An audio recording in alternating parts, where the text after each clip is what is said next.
nous sommes en compagnie de Pierre-François à l'Espace Beausite de Arlon pour une nouvelle exposition impressionnante, hein, tout simplement. 8 artistes, mais je vous laisse déjà nous donner le nom de l'exposition, tout simplement. Univers singulier. Donc, 8 artistes qui ont des démarches tout à fait particulières à présenter, qui sont très inventifs aussi à partir du concept de leur travail. Des artistes qui ont choisi des matériaux parfois fort inattendus, et forcément ces matériaux sont liés alors à des techniques qui le sont tout autant. Alors on va aller dans le sens de la visite, tout simplement. On commence déjà avec de la dentelle, mais qui n'est pas de la dentelle, on va dire, tout simplement. C'est de la dentelle en caoutchouc. Donc on ne peut vraiment pas du tout séparer la démarche artistique d'Isabelle Linotte de cette pratique du caoutchouc. Ce caoutchouc, elle le découvre dans les chambres à air. Donc ce sont des chambres à air complètes qu'elle va ciseler et qu'elle va aussi, à certains moments, dans sa dentelle, broder. Donc cette dentelle en caoutchouc se déroule sur des mètres et des mètres, et on a la chance ici dans l'exposition de pouvoir en présenter 4. Donc c'est assez spectaculaire en effet dans l'entrée de l'exposition. Et un peu plus loin dans l'exposition, il y a une autre œuvre de sa part aussi, dont je vous laisse nous dire un mot, parce que là, c'est quoi? C'est philosophique, ça parle, comment on va dire, à l'humain, quoi, tout simplement. Oui, c'est-à-dire que Isabelle a une œuvre un peu particulière à découvrir aussi, qui est Apocalyptica. Donc c'est un univers d'animaux en souffrance, dans un monde plutôt chaotique, et on y voit apparaître des colonnes, des petites colonnes un peu coniques dans leur forme, qui représentent les 7 jours de la création, et en même temps c'est un serpent qui soutient la terre et qui lui appartient à la mythologie viking. Donc c'était une façon aussi pour Isabelle d'associer la culture du Nord à la culture latine. Et en même temps, quand on découvre ces animaux en souffrance qu'elle a brodés au fil d'argent, on voit apparaître le coq wallon, on voit apparaître le lion des Flandres, et on se dit que là c'est une vision de notre pays qu'on lui laisse. Mais en tout cas, elle nous interroge. On continue l'exposition parce qu'il y a différents supports, place à la photographie on va dire aussi, et je dirais découvrir des mondes oubliés ou qui ont existé mais qui sont oubliés justement. C'est la démarche tout à fait particulière aussi, qu'on appelle l'urbex, qui est donc de l'urban exploration. Donc c'est une artiste qui va partir à la recherche de lieux oubliés, des bâtiments souvent industriels. Elle se spécialise quand même très très fort dans cet univers-là, mais en même temps, ici à l'exposition, nous avons sélectionné 8 photos qui sont plutôt d'inspiration végétale ou qui montrent en tout cas comment la nature a pu visiter ces lieux abandonnés, comment elle a pu les envahir aussi à un moment donné, et des vues d'intérieur, des vues d'extérieur, des portes et des fenêtres ouvertes. C'était principalement la thématique que l'on avait retenue. Et elle dit bien dans ses commentaires à quel point cette recherche évidemment est un petit peu comme une chasse au trésor, parce qu'il faut les repérer sur carte. Ce sont des lieux parfois très secrets, des lieux qui peuvent être même encore habités, squattés. Donc il faut vraiment les approcher avec beaucoup de prudence, clandestinement, et parfois même faire très attention aussi quand on les parcourt, parce que ça peut être dangereux également. Mais une notion d'esthétique aussi hein, dans ces photos, c'est des mondes oubliés, mais on les met bien en valeur, on va dire. Ah oui, moi je dirais pour résumer que ce sont vraiment des photos d'atmosphère. Voilà, exactement. Et qu'elle est très sensible, cette artiste, à la lumière, et particulièrement aussi à des perspectives qui se dégagent, notamment dans les lieux d'intérieur qu'elle a photographiés. Voilà, alors vous parliez de cartes, ça me permet de rebondir sur une autre artiste qui aborde le thème de la carte, mais d'une façon très originale et très personnelle et poétique aussi, on va dire. Oui, c'est donc Fabienne Selleck, c'est la lissière. Donc c'est elle qui réalise des tapisseries. Mais elle dit aussi qu'au point de départ, elle est totalement fascinée par les cartes. Et même avant encore, elle parcourait des lieux, la forêt. Elle rencontrait le monde animal, le monde végétal. Elle était un petit peu imprégnée par tout cet univers-là, traversé par un cours d'eau. Et précisément l'Ourthe, Ourthe occidentale, Ourthe orientale. Et peu à peu, elle va vraiment se passionner pour ce cours d'eau, pour ses sinuosités, ses méandres, tous les reliefs que ce cours d'eau traverse, et elle se dit comment artistiquement traduire cet univers tridimensionnel. Et elle le fait à partir de la tapisserie. Et c'est très très beau parce que au départ de son métier à tisser, elle réalise dans des tons extrêmement nuancés de rose et de brun qui, dit-elle, rappellent un peu la couleur des feuilles mortes à l'automne. Donc il y a ce rapport à la nature qui est très présent tout le temps aussi pour elle. Et elle va à ce moment-là réaliser, à partir de toutes ces nuances de couleurs, les différentes courbes de niveau que l'on découvre sur une carte. Et alors, avec un fil d'or, on va voir apparaître le cours d'eau et ses affluents. Et on n'imagine pas le nombre d'heures qu'elle a dû passer parce que c'est du travail artisanal, encore une fois. Hein. Oui, c'est énorme, d'autant plus qu'elle présente ici 8 pièces. Elle n'est pas encore au bout de son travail, donc elle a bien l'intention de poursuivre encore et toujours de poursuivre à travers les différentes communes qu'elle connaît maintenant très bien, le cours de l'Ourthe. On continue un petit peu la progression dans la manifestation, oui, on peut dire comme ça. On découvre un champ de fleurs, mais je vous laisse nous expliquer comment c'est fait. Et à côté, il y a des coraux, ou est-ce que ce sont des coraux ou pas? Je vous laisse nous dire tout ça, parce que c'est très sympa aussi. Mais Marie Chantelot, qui est donc la céramiste dans l'exposition, on peut dire qu'elle utilise la porcelaine, on peut dire porcelaine comme dénominateur commun à tous les travaux qu'elle propose. Il y a les inflorescences. Alors ça, c'est aussi un petit peu singulier, inattendu, parce qu'on voit une composition de fleurs montées sur de fines tiges. C'est très graphique. Ça repose sur un plexi jaune, très vif.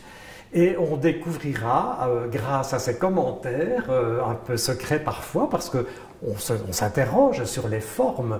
Et là, on découvre que ce sont des dosettes de machines à café qui ont été trempées dans la porcelaine, dans les jaunes et dans les blancs. Ça crée une très très belle harmonie, c'est très frais comme composition. Mais alors surtout, ce qui va le plus étonner, c'est de voir comme une sorte de papier peint sur lequel sont imprimées des pommes de terre. Et je dirais plus que la pomme de terre, c'est le germe de la pomme de terre qui est important parce qu'ils seront eux aussi, comme les dosettes de café, trempés dans la porcelaine et cela va donner des effets, c'est vrai, de coraux. C'est ce que la plupart des visiteurs vont dire. C'est très très beau. Oui, exactement, les reflets aussi, ça fait vraiment une notion, encore une fois, d'esthétique. Et on est aussi invité à une soirée diapo, on va dire comme ça, très originale. Oui, parce que là, encore une fois, c'est le principe d'une pièce inédite trempée dans la porcelaine. Et là, il s'agit de sachets de thé, cette fois-ci, avec des impressions photographiques dessus. Et alors, il y a de très beaux émaillages également chez Marie Chantelot. Il y a notamment aussi un alphabet qu'elle présente. Et en noir, les émaillages parfois, et la plupart du temps en blanc. On s'avance encore à nouveau dans l'exposition, et cette fois-ci, on découvre un autre champ, on va dire, mais il y a aussi une autre façon de faire de la couture, hein, j'ai l'impression. Oui, alors là, je vais dire que pour parler de la création textile de Anne Grosz, on pourrait dire quels sont les ingrédients pour être un peu plus, pour être un peu simple aussi, parce que sa technique n'est quand même pas si simple que ça. Donc il y a à la fois de la sérigraphie de papier, il y a à la fois un tissu qui est de l'organza, il y a aussi ce papier qui est un papier très particulier parce qu'il est hydrosoluble, donc à un moment donné il va se dissoudre dans l'eau et permettre certains travaux par la suite. Et puis il y a surtout également une machine à coudre qui est cette machine en piqué libre qui va lui permettre notamment de travailler sur des formes circulaires et d'en déchiqueter tous les bords. C'est très très beau également, c'est son clair de lune. Mais ce clair de lune, il nous conduit également à une installation qui, elle, se compose de centaines de picots Alors, hommage à la personne qui les a disposés. Oui, je ne les ai pas comptés, mais je sais qu'il y en a des centaines, qui sont tous ligaturés avec de fils de couleur. Et chaque petit picot, parce qu'ils sont de dimensions chaque fois différentes, chaque picot est surmonté d'une petite dentelle de couleur aussi. On va dans les verts, on va dans les bruns, c'est une clairière. Et enfin, de la clairière, on conduit à un autre travail en broderie qui est une cartographie de la joie. Ah, c'est pour ça qu'il sont les couleurs assez éclatantes. Voilà, notamment. D'accord. Alors on continue cette fois. Alors peut-être, je vais me lancer, mais dans le mystère de la création de l'homme, quelque part, on revient au concret, l'os, le fil et le feutre, mais ça a d'autres symboliques. Je vous laisse nous dire lesquels. C'est Colette Schenk. C'est Colette Schenk qui associe 3 éléments chaque fois dans ses compositions. Les os, le feutre et le fil. Et Colette dit à quel point les origines de l'homme la fascinent. Et elle revient aux fondamentaux, elle revient à l'ossature, elle revient à la colonne vertébrale. Les os, qu'elle redécouvre parfois dans les musées. Et ces os, ici, elle les a travaillés également, elle les a ciselés, elle les a polis, elle les a percés pour pouvoir introduire le fil. Et donc, elle compose à partir de cette ossature, et elle dit, c'est tout ce qui nous relie, tout ce qui nous permet vraiment d'avoir une constitution. C'est très organique, l'inspiration de Colette. Et le fil nous renvoie aux tendons qui permettent les articulations. Voilà. Et ça devient des compositions sur feutre. Pourquoi? Parce que le feutre, dit-elle, c'est ce qui, au départ, chez l'homme, a permis de se vêtir, de se chauffer, de se réchauffer. Et voilà pourquoi les 3 compositions vont s'allier dans un travail un peu formel, très net, comme ça, très pur, très contemporain. Alors, on parle de corps humain, on va parler de l'esprit aussi, parce que si on fait un petit retour dans l'exposition en changeant de salle, juste avant, il y a des cônes, mais qu'est-ce que ça représente alors? Oui, alors Isabelle Linotte, on revient à elle, on en parlait tout à l'heure à propos de ces dentelles. Isabelle intitule ça les engrammes. Bon, les engrammes, ce sont, me dit-elle, des résidus de mémoire, c'est un terme qu'on utilise en psychologie. Bon, elle va imprimer du feutre, on revient au feutre justement, tiens, voilà encore la même matière utilisée par elle aussi, qui est imprimée, c'est de la linogravure. Et elle travaille son feutre ensuite, elle va modeler, je vais dire, son feutre. Elle en fait des petits cônes comme ça qui se terminent en petites pointes. Et le principe a été aussi, au point de vue de l'accrochage, de créer une sorte de composition triangulaire, un peu comme un envol, et de venir avec des éclairages qui permettent de prolonger le travail par les ombres portées, ce qui donne aussi un rythme particulier à la composition. Et je réalise finalement que l'humain est assez important dans cette exposition, parce qu'on vient de parler de l'esprit, mais on retourne au corps cette fois-ci, avec du travail, comment on va dire, plus minutieux, c'est du détail de corps, quoi, tout simplement. C'est presque de la miniature, voilà. Je dirais des dessins miniaturisés à l'aquarelle. Voilà. C'est une élève de l'Académie des Beaux-Arts d'Arlon, c'est José Feltes. C'est au cours de modèles vivants qu'elle réalise ces dessins, et elle les réalise à l'aquarelle. Ce sont vraiment des petits fragments de corps. Et c'était intéressant parce que dans l'accrochage, ça permettait, et on le voit bien par ce qui se trouve derrière moi, d'opposer l'infiniment petit à l'infiniment grand, puisque là, on en arrive, je pense, à évoquer le Exactement. Donc vous avez précédé ma question. Voilà. Qu'est-ce qu'on découvre derrière vous? Moi, je le dis, mais je pense que je ne suis pas le seul, je vous l'ai dit tout à l'heure, c'est impressionnant, quoi, tout simplement. C'est le fusain monumental de Pascal Jamidet, oui, c'est impressionnant. Ce n'est pas son premier coup de maître, je précise. Il y a quelques années déjà, Pascal était venu vraiment investir ce triangle du côté de nos bureaux, de ce fusain monumental. Cette fois, on a un autre sujet qui est traité, c'est une friche envahie par la nature. Et en cela, ça nous rappelle d'ailleurs les photos de Halbach, parce que le thème est assez commun, il nous rapproche vraiment de son travail photographique. Et donc, il a réalisé cette composition pour l'espace. Donc c'est intéressant de souligner ça aussi parce qu'on est de plus en plus dans des expositions de création.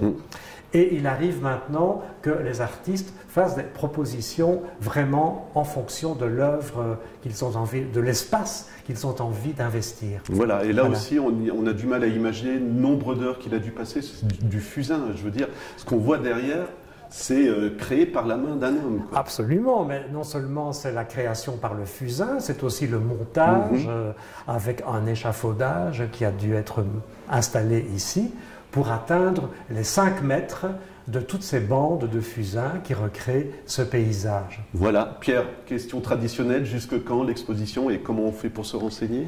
Mais l'exposition va durer jusqu'au 14 novembre, donc c'est une exposition de 4 semaines.